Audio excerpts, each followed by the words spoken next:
Let me take you through a full detailed wash routine for 4C hair. Now I'm going to start by taking down my week-old protective hairstyle because I always wash my hair every week. So when wash day is due, that is when I take down my protective hairstyle. This helps to keep my hair in a good manageable state. And I normally take down my protective hairstyle a day before wash day just so that I give my scalp enough time to rest before I could start washing. Now I'm just going to hydrate my hair and then loosen the curls a little bit just so that when I'm going to work with my hair the next day, it's going to be a lot more easier to detangle. Now just like that, the next day I'm going to start by preparing a detangling treatment. We're going to be using aloe vera gel, and this is how I prepare it. I start by soaking it in water just so that it's not itchy, and then I crush it a bit just like that, and then now I'm just going to strain it. Now my gel is ready. I then start detangling. Now starting with my hair like this, I'm going to start by hydrating because it's a lot dry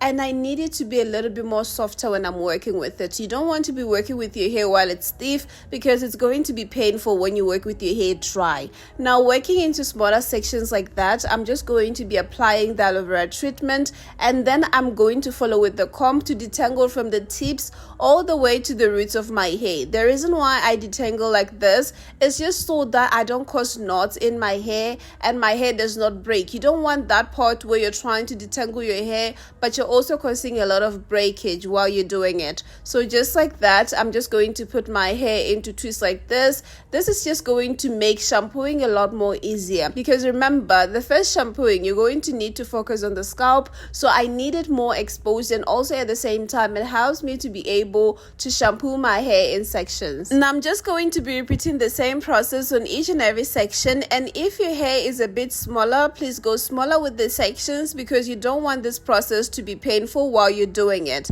Also, if you don't have access to aloe vera, you can always opt for flexi gel. It works best as well. It's a perfect DIY product. Just make sure that whatever product you're going to be using to detangle your hair does not have heavy oils in it, because the main purpose of washing your hair in the first place is to get rid of the product buildup. So you can't be adding a lot of oils and butters onto your hair just before you start shampooing. You're just going to make the shampooing process a lot harder. So just make sure that you find something that is maybe water based. It makes it a lot more easier for you to now wash it out. You don't want something that's going to be causing you to be shampooing your hair 3 to 4 times trying to get the product out. And now when it comes to detangling, notice how I'm using a wide tooth comb because I know that my hair is thick and it cannot stand a thick comb. So if you've been detangling and your hair is painful, just opt for a thick comb just like this, and you can also see how minimal my breakage is.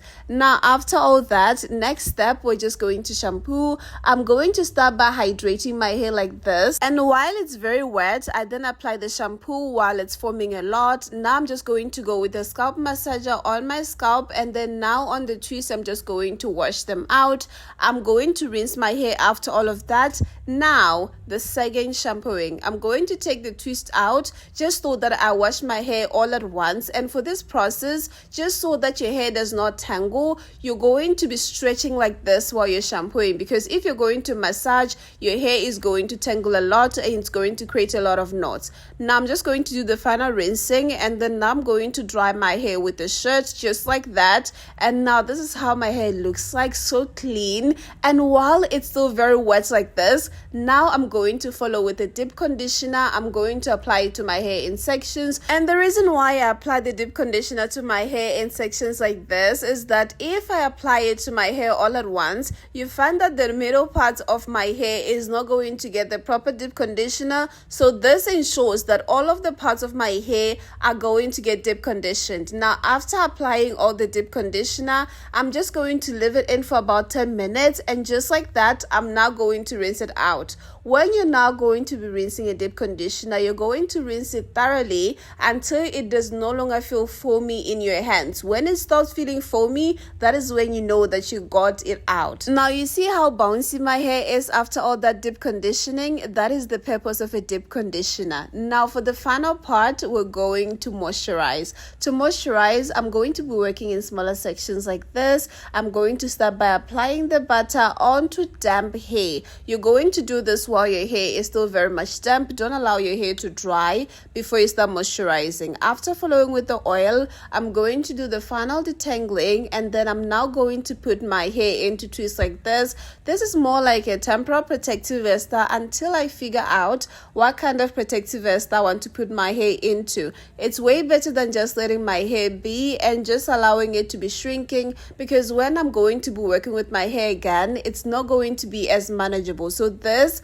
helps to keep my hair to be in a good manageable state. Just on each and every section like this, I'm just going to repeat the same process. And the reason why I moisturize with butters and oils, I go for heavy butters and oils because they stay in my hair a bit longer. If I moisturize with light moisturizers, it's going to require me to be moisturizing every day, and that's not something that I want to be doing. So when it's wash day, that is when I want to give my hair proper care and just let it be. So I'm just going to be using whipped shea butter to moisturize my hair like this. And then now the oil that I follow up with is herb infused castor oil. I infused this one with cherry powder, so I'm just going to apply them together, and they help so much in retaining moisture. They don't dry fast. So that's a moisturizing combo you want to have in your routine. Now I'm just going to repeat the process throughout the rest of the sections, and believe me, taking care of 4C hair is not difficult. It does not have to be painful. It does not have to be frustrating.